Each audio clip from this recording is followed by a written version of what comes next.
Makapili. Ang kwento ng mga Pilipinong kumampi sa mananakop na Hapones. Noong dumating ang ikalawang digmaang pandaigdig sa Pilipinas, hindi lamang mga bomba at bala ang sumira sa bansa. Mas malalim at mas masakit ang sugat na iniwan ng digmaan, ang sugat na dulot ng pagkakahati-hati ng mga Pilipino. Sa panahong ito isinilang ang isa sa pinakamadilim na pangalan sa ating kasaysayan, ang Makapili.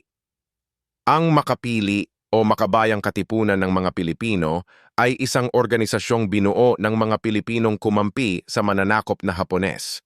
Ang kanilang pangalan ay naglalaman ng salitang makabayan, ngunit sa alaala ng sambayanan, ito ay naging kasing kahulugan ng takot, pagkakanulo at kamatayan. Upang maunawaan kung paano sila nabuo at bakit sila umiral, kailangang balikan ang kalagayan ng Pilipinas noong panahong winasak ng digmaan ang lahat ng dating katiyakan. Noong 1941, mabilis na bumagsak ang Pilipinas sa kamay ng Imperyong Hapones. Natalo ang mga puwersang Pilipino at Amerikano sa Bataan at Corregidor at napilitan ang pamahalaan na umatras. Sa loob lamang ng ilang buwan, ang dating kolonyang nasa ilalim ng Amerika ay napasailalim sa bagong mananakop. Ang pangakong kaayusan at kaunlaran ng Hapon ay agad napalitan ng gutom, karahasan at pang-aabuso. Ang mga lungsod ay nasira, ang mga baryo ay sinalakay, at ang mga pamilya ay nagkawatak-watak. Sa gitna ng kaguluhang ito, ang mga Pilipino ay napilitang pumili ng landas. May mga tumakas sa kabundukan at sumali sa kilusang gerilya. May mga nanahimik at nagtiis, umaasang lilipas din ang bangungot. At may mga piniling makipagtulungan sa mananakop, hindi lamang upang mabuhay, kundi upang magkaroon ng kapangyarihan sa ilalim ng bagong kaayusan.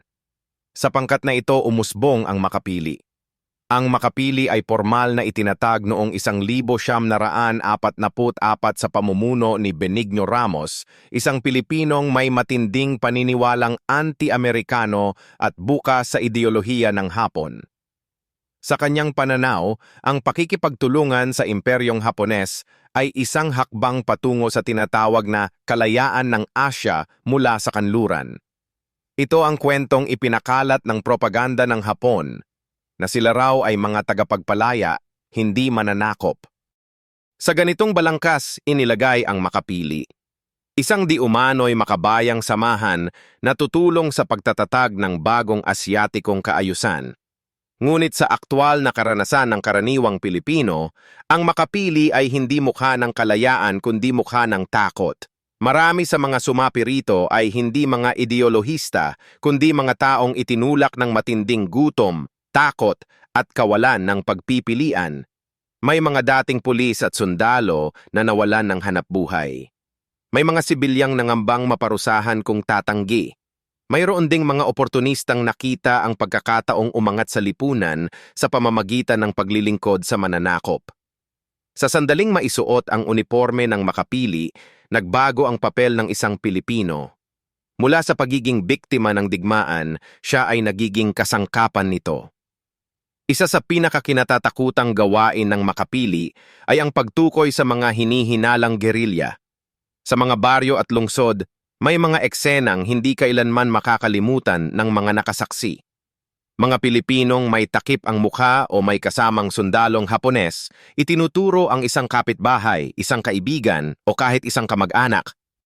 Ang simpleng pagturo ng daliri ay kadalasang katumbas ng kamatayan. Maraming inosenteng Pilipino ang nadakip, tinorture, at pinatay batay lamang sa hinala o personal na galit. Sa ganitong paraan, ang Makapili ay naging mas kinatatakutan kaysa sa mismong sundalong Hapones.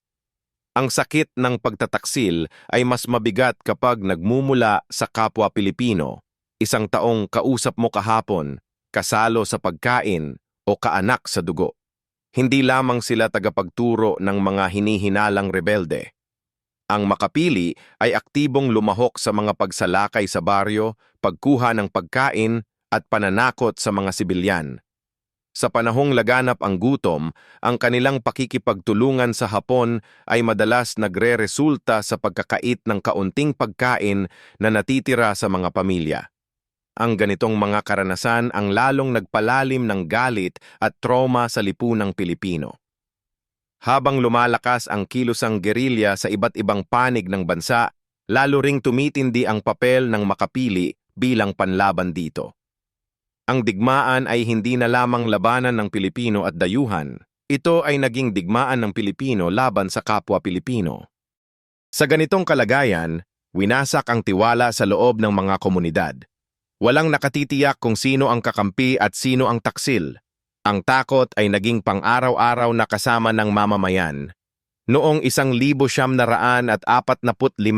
nang magsimulang bumalik ang mga puwersang Amerikano at Pilipino, mabilis na nagbago ang ihip ng hangin. Ang dating makapangyarihang makapili ay biglang naging mga taong hinahabol ng galit at paghihiganti. Marami sa kanila ang tumakas at nagtago. Ang ilan ay nahuli at nilitis bilang mga kolaborasyonista.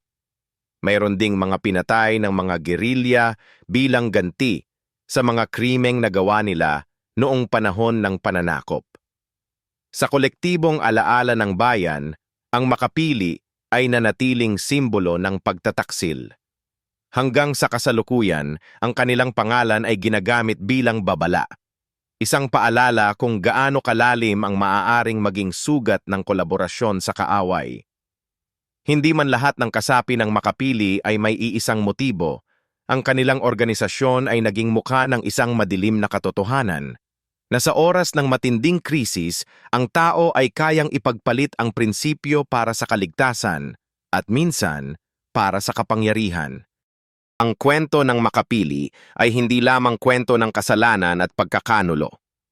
Ito rin ay kwento ng kahinaan ng tao sa harap ng gutom, takot at propaganda. Ngunit higit sa lahat, ito ay isang babala.